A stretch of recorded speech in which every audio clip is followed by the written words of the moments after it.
Hello, you gassy little communist. It's your old pal Kip. Hey, quick update about the Van Nipples, which the winner of the contest for a good name was, the hell was it? Van Chestberries. Good one. I like that. Van Chestberries. But I guess the video was kind of unclear.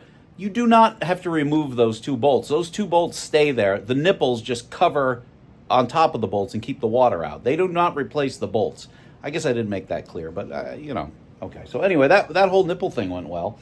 Now let's move on to today's video, which is about a brake failure I had on one of my own vans.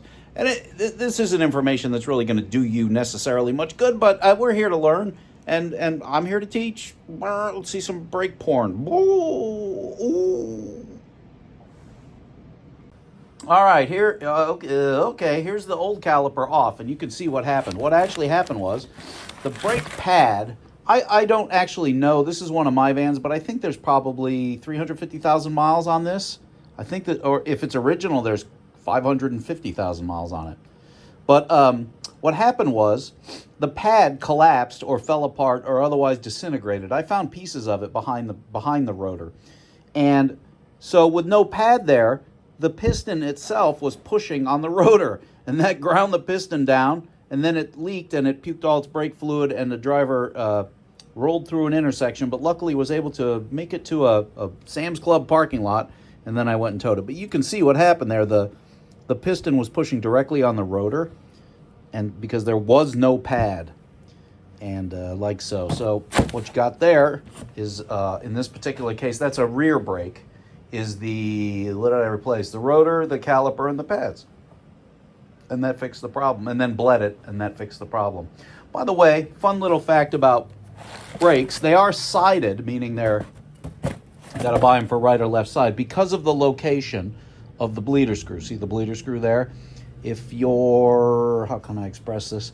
If this, which is a left side rotor, was on my, you know what? You're smart enough to see what I'm saying. The other side has the bleeder screw at the different half of the thing, because it'll be pointing down, and you need the bleeder screw to be as high up as possible and pointing up. Otherwise, it's not going to bleed anything. All right, let's move on to the new caliper. Hi, kids. It's your old pal Kip, your old drunken hippie Uncle Kip there, who touches things inappropriately, and here we go. So today, I'm going to show you how to lubricate this happens to be a rear brake caliper, but the procedure is the same for the front, basically, and they all kind of work the same. This is going to be a bad example because this is brand new and it's clean, and that's why I'm using it, and I've actually already lubricated it. I've already come. Anyway, I just kind of want to show you what the gimmick is here. So here's your caliper, and just for the hell of it, listen, let's go here so that's not quite so cluttered. That's still cluttered. Let's go here so it's less cluttered. How do you work this goddamn thing? Okay, let's not overthink this. All right, anyway. Here's your goddamn brake caliper, and the way it works is it sits over there's pads in here, the brake pads are in here, and the fluid pressure comes in through here, and it pushes that piston out. When that happens, of course, the caliper is squeezing onto the brake rotor. And what allows it to squeeze evenly, because if you were only pushing it on one side, it would only push on one side and it would wear funny. It wants to squeeze on both sides, both pads around the rotor. And what allows it to do that are the slides. And what happens is, you can see, is this making sense? I mean, it is no different from the caliper on your 10-speed brake, except it's completely different. So what is important here is that the slides that this functions on need to be lubricated, because if they bind, then the piston is only pushing on one pad, and that's what warps rotors. And also, obviously, you're not getting effective braking, or it'll get wonky or whatever, but the slides are what counts. So if you can keep these slides lubricated and sliding, you will never, in theory, need to buy a caliper, and you'll never need to buy a rotor, because your brakes will never warp. You'll just do pad slaps all the time. The pad is what's designed to wear in this system, not the caliper and not the rotor, more or less. And also, we're talking rear brakes here. We're talking 400,000 or 500,000 mile proposition, if you do it right. Anyway, as your new caliper comes, what you can do is pull this little boot, the little boot, off, and this will come apart, he said knowingly. Come apart, you goddamn piece of... Oh, don't prove me stupid. Okay, this is what's known as the bracket.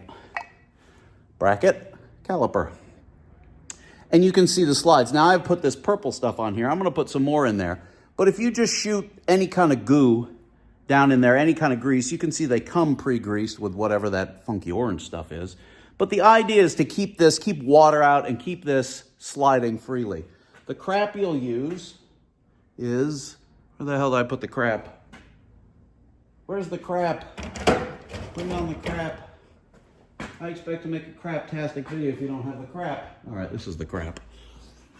Many, many, many different products do what this does. Brake parts, a lubricant.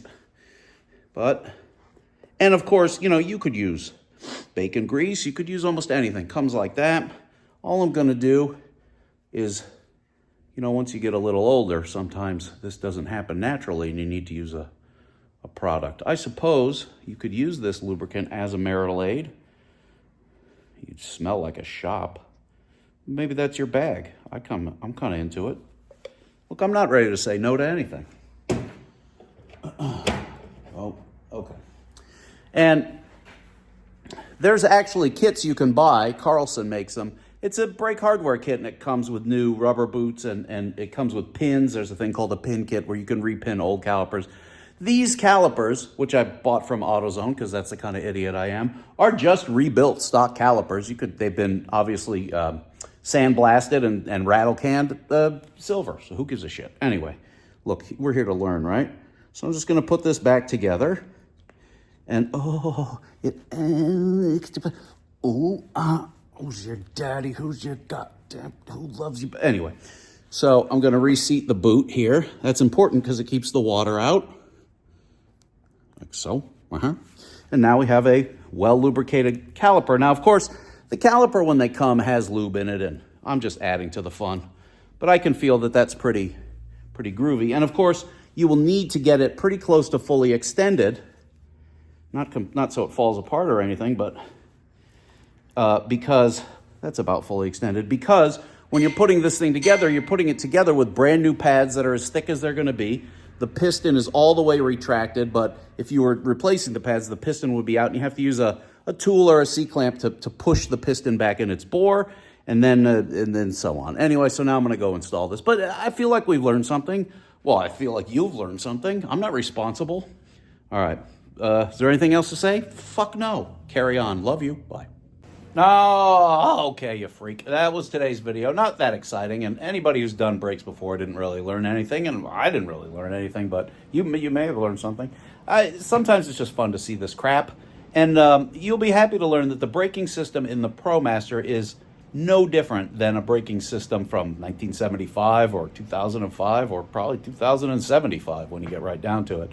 It has ABS, it has wheel speed sensors, and the factory brakes, the factory calipers, and most of that stuff is made by Brembo, which is good stuff, which is one of the reasons why it's so expensive if you buy it from the dealer.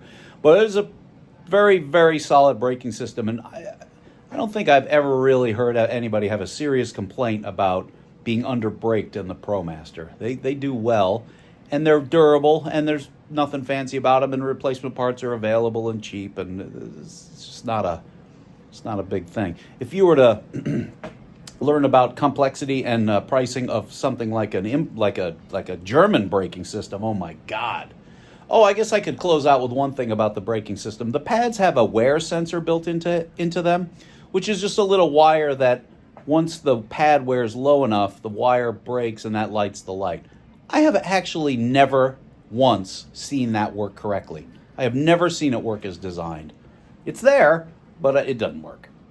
And it's easy for that, the wire for it is pretty exposed and it often gets torn up or missing or I don't know. So don't expect your brake pad wear sensors to work necessarily. I could be wrong. I mean, I suppose if it's brand new, it probably would work. I don't know. But I mean, you'll know it when your pads are worn, I assure you. And also, most of the pads have what are called squealers in them, which is a little tang of metal that's designed when the pad wears down thin enough, the tang rubs and makes this high-pitched screeching noise. And it goes away as soon as you step on the brake. So if your brakes make noise when you're off the pedal, this high-pitched squealer, but the noise goes away when you step on, then you probably have it's time for pads. And of course, in the final analysis, every 2 years, get under there and look and see how thick the pads are. They're about that thick when they're new, and when they get to be about that thick, replace them. This ain't difficult. All right, I love you, and I'll see you next time. Hey, thanks for all you people who bought the nipples, and I had to order more, so we're going to do that again. Spreading my nips to the world. My sweater chest berries. Ooh, bye.